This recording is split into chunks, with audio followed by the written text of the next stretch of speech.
Assalomu alaykum qarindoshlar, qanday ahvolinglar? Men Amerikadan doktor Mehmet imen. Men bugun shu o'pkaninki roli va o'pka kasallari degan temada qisqa bir leksiya so'zlab o'tmoqchi. Tövəndə diqqətinglar leksiyaning tafsilotida bo'lsin. O'pka ko'krak bo'shliqining ikki tarafiga joylashgan bo'lib, o'rtasida yurak bor. Balog'atga yetgan odamning o'pkasining hajmi taxminan 6 litr atrofida bo'lib, jami 5 qanotdan tarkib topgan. O'pka kanay orqali ig'iz va burun bo'shliqi bilan tutishadi. O'pka badanda nafas olish rolini, ya'ni sirtdan oksigen qabul qilib, badan ichida ishlab chiqargan karbon 4 oksidni badan sirtiga chiqarib tashlash rolini o'ynaydi.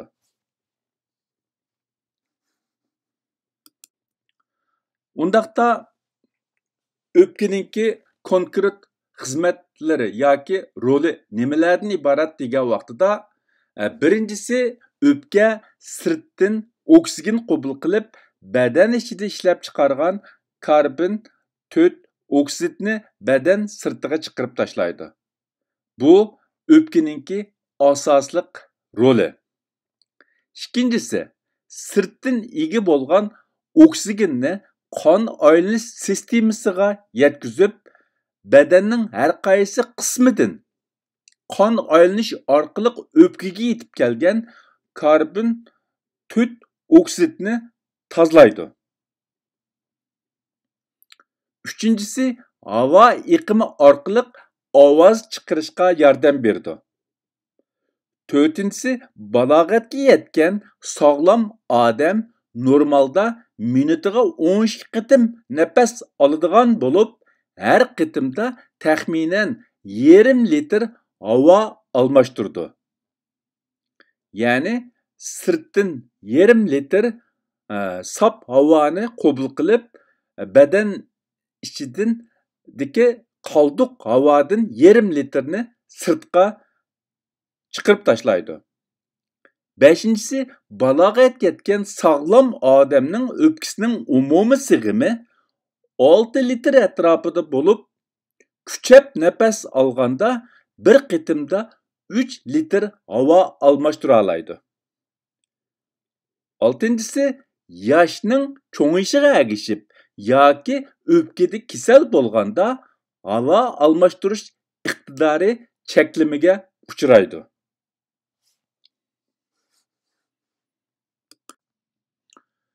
O'pka yoki nafas ilishga ziyonli omillar. Ya'ni bizning o'pkamiz va nafas ilishimizga qandoq omillar ziyon soladi degan vaqtida birinchisi tamak chekish, ikkinchisi namlik tufaylidan ko'kirib qolgan narsalar. Uchinchisi ximiyalik modda, ximiyalik gaz va har xil istutaklar. To'rtinchisi chang, to'zon, havoning bulg'anishi va radikal temperatura, ya'ni alohida issiq va alohida sovuq havo, sovuq temperatura. Beshinchisi uyga silingan gilam tuklari va hayvon yunglari. Oltinchisi radioaktivlik nur. Bo'libmi bak atom bombasi paydo qilgan chang to'zon. Doktorxonada ishlatilgan rentgen nuri va rakni davolashda ishlatilgan radioaktivlik nurlar. Yettinchisi uzun muddatlik ost xarakterlik yo'tal. Sakkizinchisi ko'p tamoq yepla yetish va ost xarakterlik yondirish. Bo'libmi bak ko'p tamoq yeb qo'saqni to'yg'izib, mushu boshni to'van qilib, ya'ni yostiqni to'van qilib yotgan vaqtida oshqozondagi yemaklik kanay qizil'o'nkach orqali yenib kanayga kirishi va o'pkada ost xarakterlik yalluq paydo qilishi mumkin. Shunglashqa kechki tomoqdan keyin eng yaxshisi harakat qilish, yo'l menish, tomoq yepla yotmaslik yoki bo'lmasa ko'p tomoq yemaslik shu o'pkaning sog'lomligida alohida muhim. ko'p uchraydigan o'pka nafas yo'llari kasalliklari. Bu o'pka va nafas yo'llarida har xil kasalliklar ko'p uchraydigan bo'lib, ularning ichida tövendeki 8 xil kasalni nisbatan ko'p uchraydi deb qarashqa bo'ladi.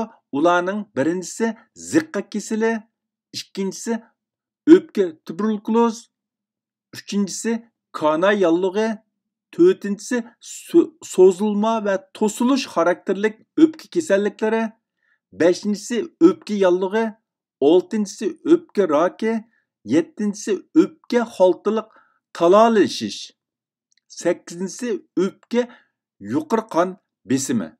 Bular şu öpke ve nefes yolları bilen münasebetlik en köp uçuraydıgan kesellikler bulup, unundan başka yani bir kısım kesellikler ular bu keselliklerde köp uçurmusunmu? Lekin yani bizning öpkimiz ve nefes yollarımızda payda buluş ihtimali var. Ben bu yerde faqatla şu köp uçuraydigan 8 xil keselni sizlar bilan o'rtoqlashdim.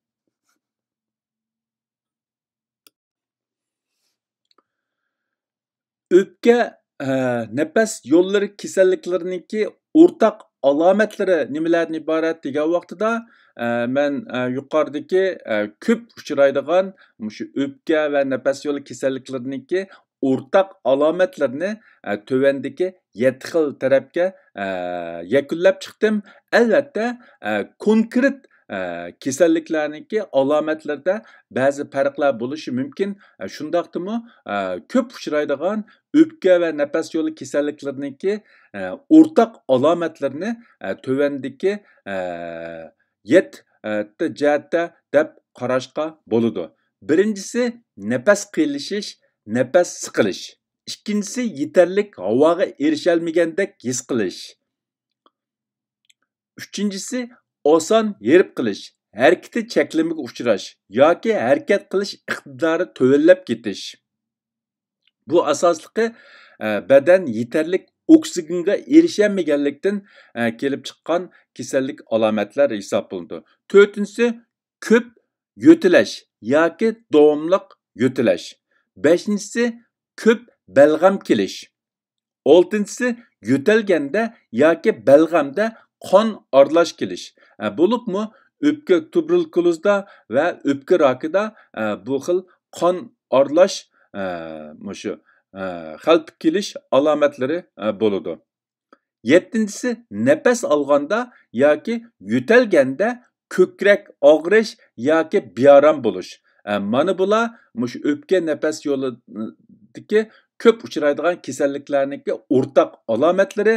Men yuqorida o'tgandagidek konkret kasalliklarda ba'zi konkret alomatlar yoki farqli alomatlar bo'lishi mumkin. Bular shu ko'p sonda o'pka nefes yo'li kasalliklarida o'rtaq bo'ladigan kasallik alomatlari hisoblanadi. Undaqda bu o'pkininki roli va nafas elishni qanday qilib yaxshilag'ili bo'ldi degan vaqtida o'pkining roli va nafas elishni yaxshilash uchun tuvandagi bir nechta tarafga alohida diqqat qilishga to'g'ri keladi. Birinchisi tamakini cho'qim tashlash yoki tamak chekmaslik kerak. Ikkinchisi oksidlanishga qarshi turg'uvchi moddalar mo'l bo'lgan yemakliklarni iste'mol qilish. Üçüncüsü beden çiniq turuşqa aktif qatnashish. Dördüncüsü qo'saq va ko'krak muskullarini çiniq turuşqa alohida ahamiyat berish.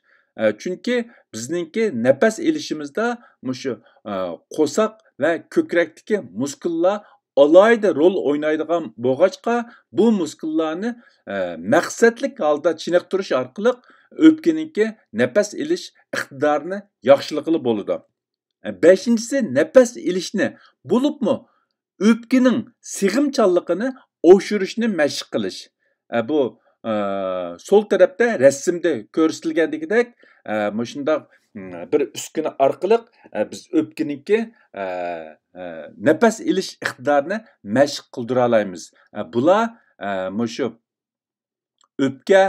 o'pkining roli va nefes ilishni yaxshilashda alayda ahamiyatga ega usullar bo'lib, biz bularni qilish orqali o'pkamizningki iqtidorini yaxshilay olamiz. O'pka kasalining oldini olish. Qanday qilgan vaqtida bu o'pka kasaliningki oldini olg'ili bo'ldi degan vaqtida birinchisi yanala tamak chekmaslik yoki tamak chekadigan bo'lsa uni tashlash. Bu o'pka kasalining oldini olishda alohida muhim omilning birisi. Ikkinchisi muhitning bulg'anishining oldini olish. Bulg'angan muhitdan saqlanish. Ya'ni bulg'angan muhitda uzun turmaslik yoki u yerda yashamaslik. Üçüncüsü, uy içi hava süpütünü yuqur kötüreş. Dördüncüsü, tazlıqqa alayda diqqat qilish, qo'lni davomliq yuyib turish. Beşincisi, qaralik salomatlik tekshirib turish. Oltinchisi, uyni sirlaganda sirning süpütiga alayda diqqat qilish. Uyni sirlab bir necha kungachilik eng yaxshisi uyga kirmaslik yoki kirgan vaqtida maska taqib kirish. Yettinchisi alayda qurg'oqlik yoki namlikdan saqlanish. Bu uyning havosi alayda qurg'oq bo'lgan vaqtida va yoki alayda nam bo'lgan vaqtidami oson o'pka kasalini kelib chiqishni keltirib chiqardi. 8-si zukam va har xil o'pka kasalliklariga qarshi vaksinalarni vaqtida emlab turish. Mana bular o'pka kasalining oldini olishda alayda muhim bo'lgan omillar hisoblanadi. Bugungi bu o'pkaninki roli va ko'p uchraydigan o'pka kasallari to'g'risidagi qisqa leksiyani mishada oxirlashtirmoqchi. Hammanglarning diqqat berganinglarga ko'p rahmat. Alloh hammamizni sog'lom qilsin. Xayr xo'sh, ko'rishga omon bo'linglar. Xudoga omonat.